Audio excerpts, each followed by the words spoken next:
दोस्तों, अगर आप भी अपनी लाइफ में कुछ नया सीखने की चाह रखते हैं तो इस चैनल को अभी सब्सक्राइब कर लें। हे दुर्गा माता, आपसे हाथ जोड़कर निवेदन है कि आपके इस वीडियो को जो भी लाइक और चैनल को सब्सक्राइब करें, उसके जीवन में कभी दुख दर्द मत आने देना। जय माता दी। दोस्तों, नवरात्रि का पावन और पवित्र समय आने वाला है और ऐसे में अगर आप हरी चूड़ियों से जुड़ यह एकमात्र असरदार और चमत्कारी उपाय कर लेते हैं तो मात्र 24 घंटे में आपकी हर मनोकामना पूरी हो जाएगी। दोस्तों, यह उपाय कलयुग में एकमात्र ऐसा उपाय है जो मात्र एक बार करने से अपना असर दिखाना शुरू कर देता है। दोस्तों, नवरात्रि का पावन पर्व शुरू होने वाला है।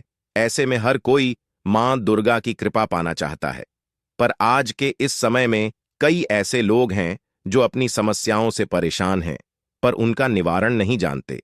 इसलिए आज हम आपको गुरुजी द्वारा बताए गए एक ऐसे चमत्कारी उपाय के बारे में बताने जा रहे हैं, जिसको अगर आप इस शारदीय नवरात्रि में किसी भी समय कर लेते हैं, तो मां दुर्गा आपसे खुश हो जाएगी और आपकी किस्मत चमक जाएगी और आपके घर से तुरंत ही हर प्रकार की गरीबी और हर प्रकार की समस्याओं का नाश हो जाएगा। दोस्तों, यदि आप सही मुहूर्त पर सही क्रिया अनुसार यह उपाय कर लेते हैं, तो मान के चलिए आपका भाग्य आपका इस तरह से साथ देगा कि जिस कार्य को भी करेंगे उस कार्य में आपको कामयाब भी हासिल होगी। आपका कोई भी सपना होगा वह तो पूरा होगा ही होगा। इसी के साथ दोस्तों, सच मानिए, आपके जीवन में आपको एक चमत्कारी और पॉजिटिव बदलाव देखने को मिलेगा। यह हरी चूड़ी का उपाय आपको जरूर करना चाहिए, क्योंकि यही एकमात्र ऐसा उपाय है जो कि आपको जल्द से जल्द धनवान और मालामाल बना देगा। इसीलिए इस आसान से असरदार उपाय को जानने के लिए वीडियो को आखिर तक जरूर देखें। और दोस्तों, अगर आप भी अपने जीवन में माता रानी की कृपा पाना चाहते हैं तो वीडियो को लाइक करके कमेंट में जय माता दी लिखना ना भूले। नवरात्रि में मां दुर्गा के 16 श्रृंगार किए जाते हैं। साथ ही विवाहित महिलाएं भी इन दिनों में अच्छे से सज धज कर मां की पूजा करती हैं। मां दुर्गा के 16 श्रृंगार में फूलों का श्रृंगार भी एक है। इसे काफी शुभ माना जाता है। कहते हैं, फूलों की महक मन को ताजगी देती है, घर में सकारात्मकता का विकास होता है। ऐसी मान्यता है कि इससे घर में सुख और समृद्धि आती है और अखंड सौभाग्य का वरदान भी मिलता है। यही वजह है कि भारतीय संस्कृति में 16 श्रृंगार को जीवन का अहम और अभिन्न अंग माना गया है। नवरात्रि में मां को 16 श्रृंगार का चरावा चढ़ने के अलावा महिलाओं को भी इस दौरान 16 श्रृंगार जरूर करना चाहिए। ऋग्वेद में भी सौभाग्य के लिए 16 श्रृंगार का महत्व बताया गया है। 16 श्रृंगार में मौजूद हर एक श्रृंगार का अलग अर्थ है। बिंदी को भगवान शंकर के तीसरे नेत्र से जोड़कर देखा जाता है। वही सिंदूर सौभाग्य और सुहाग की निशानी होती है। महावर और मेहंदी को प्रेम से जोड़कर देखा जाता है। काजल बुरी नजर से बचाता है। मां का 16 श्रृंगार करने से घर और जीवन में सौभाग्य आता है। जीवन में खुशियां ही खुशियां आती हैं और जीवन साथी का स्वास्थ्य अच्छा बना रहता है। इसी तरह श्रृंगार में हरी चूड़ियों का भी अलग महत्व है। दोस्तों, धार्मिक शास्त्र के अनुसार अगर आप इस नवरात्रि में इन पेड़ों पर हरी चूड़ियां बांध देते हैं तो आपका दुर्भाग्य सौभाग्य में बदल जाएगा। कैसी भी आपकी गरीबी हो, कैसी भी आपकी परेशानी हो, कष्ट हो, तकलीफ हो, जीवन में जो समस्याएं चली आ रही हैं वह सारी समस्याएं समाप्त हो जाएंगी। और केवल नवरात्रि के दिनों में ही अगर आप यह उपाय करते हैं और चूड़ी अगर इनमें से किसी भी वृक्ष पर बांध देते हैं तो आपकी जन्म जन्मांतर की गरीबी मिट जाएगी और एक ही बार उपाय करने से आपकी हर मनोकामना पूर्ण हो जाएगी। तो दोस्तों, वह वृक्ष कौन से हैं और वह उपाय क्या है, आइए जानते हैं। दोस्तों, प्रथम वृक्ष है शम का वृक्ष। शम के वृक्ष के बारे में ध्यान से सुनिए।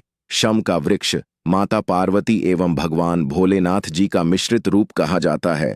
दोस्तों, शम के वृक्ष को उमा महेश्वर भी कहा गया है और नवरात्रि के दिनों में शम के वृक्ष पर माता पार्वती और भगवान भोलेनाथ जी का वास माना जाता है। इसलिए नवरात्रि में संध्या काल के समय इस वृक्ष को छूने से सभी दोष, कष्ट, परेशानियां समाप्त हो जाती हैं। दोस्तों, नवरात्रि में किसी भी दिन शमी वृक्ष की जड़ पर अगर कच्चा दूध डाला जाए तो भगवान भोलेनाथ शीघ्र प्रसन्न होते हैं। एवं माता पार्वती जी का खूब आशीर्वाद प्राप्त होता है। दोस्तों, श्रमिक का वृक्ष जिस घर में लगा होता है उस घर में कल्याण हो जाते हैं और सभी प्रकार के भौतिक सुखों की प्राप्ति होती है। तो दोस्तों, नवरात्रि में किसी भी दिन शमी वृक्ष पर उमा महेश्वर का ध्यान करते हुए 2 जोनी हरी चूड़ी जरूर बांधे। ऐसा करने से सभी प्रकार के भौतिक सुखों की प्राप्ति होती है। और अगर आप शमी के पत्ते भगवान भोलेनाथ के पूजन में उन्हें छड़ते हैं तो इससे आपके घर में माता लक्ष्मी जी स्वयं वास करने आती है और महादेव खुद चलकर आपके घर में वास करते हैं और आपकी कैसी भी दर्द रहता हो, कैसी भी गरीबी हो, कैसी भी परेशानी हो, सब समाप्त हो जाती है। दोस्तों, दूसरा वृक्ष है धतूरे का वृक्ष। दोस्तों, धतूरे का वृक्ष भगवान शिव का रूप माना गया है। यह वृक्ष पर स्वयं काल भैरव के अंश से उत्पन्न हुआ है। ऐसा माना जाता है दोस्तों, शिवलिंग पर धतूरे का पत्ता पुष्प चढ़ने से राहु केतु के दुष्प्रभाव से बचे रहते हैं। और दोस्तों, आप नवरात्रि में किसी भी दिन धतूरे के वृक्ष पर अगर 2 जोनी हरी चूड़ी बांधते हैं तो आपको शत्रु से छुटकारा मिलता एवं शत्रु का सर्वनाश होता है। इसीलिए दोस्तों, धतूरे का वृक्ष आपको अपने आसपास कहीं पर भी मिल जाएगा। तो इस वृक्ष पर आपको 1 जोनी या फिर 2 जोनी हरी है। दोस्तों, तीसरा वृक्ष है बेलपत्र यानी बेल का वृक्ष। दोस्तों, इस वृक्ष पर स्वयं महादेव और माता पार्वती वास करती है। तो नवरात्रि में किसी भी दिन एक थाली में आप हरी चूड़ी ले लें और जितनी भी श्रृंगार की चीजें हैं यह ले लें। और अगर आप एक लाल फीते या एक हरे फीते के सहारे हरी चुनी को ले जाकर इस वृक्ष पर बांध देती है तो फिर देखिए कैसे चमत्कार होता है। आपकी कैसी भी मनोकामना हो, कैसी भी इच्छा हो, भगवान भोलेनाथ एवं माता पार्वती तुरंत पूरी कर देते हैं। दोस्तों, अगर आप इस वृक्ष पर चूड़ियां नहीं बांध सकती तो आप क्या करें कि आपके आसपास कहीं पर भी अगर मदार का वृक्ष मिल जाए तो आप मदार के वृक्ष में भी 1 जोना हरी चूड़ी जरूर बांधे, क्योंकि इस वृक्ष पर भी स्वयं महादेव वास करते हैं। अगर आपको यह भी नहीं मिलता तो आप केले के वृक्ष में इस बांध सकती है, क्योंकि इसमें मैं भी स्वयं भगवान विष्णु निवास करते हैं और माता लक्ष्मी जी वास करती है। तो आप जरूर जाकर 1 जोना हरी चूड़ी बांधे और कैसी भी मनोकामना हो, कैसी भी परेशानी हो, वो तुरंत पूरी हो जाएगी। वहीं दोस्तों, अब हम आपको इस नवरात्रि में लौंग से जुड़े कुछ चमत्कारी उपाय के बारे में बताने जा रहे हैं, जिनको करने से आपकी सोई किस्मत जाग उठेगी। घर में क्लेश दूर करने के लिए, जिस घर में हमेशा लड़ाई झगड़ा होता रहता है और क्लेश रहता है, वहां एक पीला कपड़ा लेकर उसमें 1 जोनी लौंग बांधकर घर के किसी कोने में लटका दें। इससे आपके घर में सुख शांति आएगी। घर में सुख शांति का माहौल बना रहेगा। नौकरी में सफलता। आजकल के समय में हर किसी को रोजगार या नौकरी की तलाश है। काफी समय प्रयास करने के बाद भी जब असफलता हाथ लगती है तो इंसान मायूस हो जाता है। नौकरी में सफलता प्राप्त करने के लिए नवरात्रि के दौरान प्रतिदिन 7 बार लौंग का 1 जोना अपने सिर से उतारकर मां दुर्गा के चरणों में अर्पित करें। इस उपाय से नौकरी संबंधी समस्याएं दूर हो जाएंगी। घर की नकारात्मक को दूर करें। अपने घर में प्रतिदिन 1 जोनी लौंग कपूर के साथ जलाने से आपके घर में पनप रही नकारात्मकता को दूर कर देगा। मान्यता है कि इसे प्रतिदिन करने से जरूर लाभ मिलता है और घर से नकारात्मकता दूर हो जाती है। घर से बीमारी दूर करने के उपाय। यदि आपके घर में लगातार कोई बीमार रहता है तो नवरात्रि में किसी भी दिन तवे पर 7 लौंग जलाकर घर के किसी कोने में रख दे।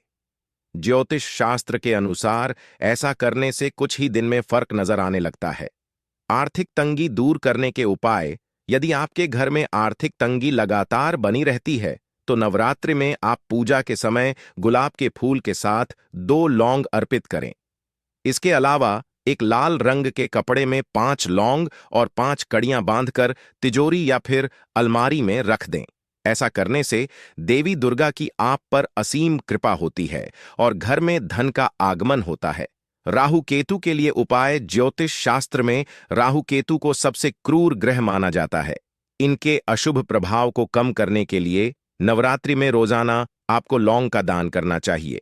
इसके अलावा नवरात्रि में शिवलिंग पर रोजाना लौंग का जोना चढ़ाएं।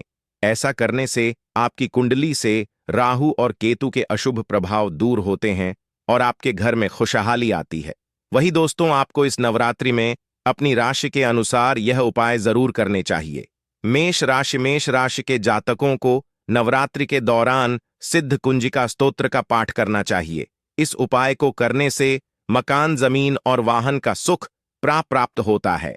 वृष राशि के जातकों को सप्तश्लोकी दुर्गा का पाठ करना चाहिए।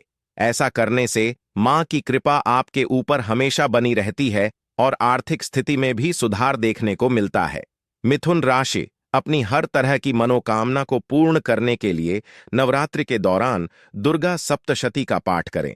इस उपाय को करने से परिवार में सुख शांति बनी रहती है और हर तरह का ऐशो आराम प्राप्त होता है। कर्क राशि नवरात्रि के दौरान मां दुर्गा के साथ भगवान शिव की भी उपासना करें। दोनों की साथ में पूजा करने से साहस और पराक्रम बना रहता है। सिंह राशि के जातक इन 9 दिनों के दौरान देवी सहस्त्र नाम का पाठ करें। इसका पाठ करने से करियर में कभी भी असफलता का मुंह नहीं देखना पता। कन्या राशि नवरात्रि के इन पावन दिनों के दौरान दुर्गा सप्तशती और अरण्य कांड का पाठ करना शुभ होता है। ऐसा करने से जीवन में चल रहे हर तरह के क्लेश से मुक्ति मिलती है। तुला राशि के जातकों को सप्तश्लोकी दुर्गा का पाठ करना चाहिए। इसका पाठ करने से जीवन में सुख समृद्धि में वृद्धि देखने को मिलती है। वृश्चिक राशि के जातक दुर्गा सप्तशती या फिर रामचरितमानस का पाठ कर सकते हैं। ऐसा करने से मानसिक सुख की अनुभूति मिलती है और आपका शरीर हमेशा मुक्त रहता है। धनु राशि दुर्गा सप्तशती का पाठ करने से धनु राशि के जातकों को धन के साथ साथ मान सम्मान भी मिलता है। मकर राशि के जातक मां दुर्गा को लाल फूल अर्पित करें। ऐसा करने से मां दुर्गा आपके सारे अटके हुए काम पूरे कर देती है। कुंभ राशि के जातकों को मां दुर्गा के मंत्रों का जाप करना चाहिए। इसी के साथ ज्यादा जल्दी फल प्राप्त करने के लिए राम रक्षा स्तोत्र का भी पाठ कर सकते हैं। ऐसा करने से भय और शत्रुओं से मुक्ति मिलती है। मीन राशि मां दुर्गा को मिठाई का भोग लगाएं। इसके अलावा ओम ऐन ही क्लीन चामुंडाय विय मंत्र का जाप करें। ऐसा करने से सुख समृद्धि के साथ साथ मां भी आपके घर पधार है। तो दोस्तों, आपको हमारी वीडियो कैसी लगी हमें कमेंट में जरूर बताइएगा। साथ ही वीडियो को लाइक करके चैनल को जरूर सब्सक्राइब कर ले जाए। माता दी।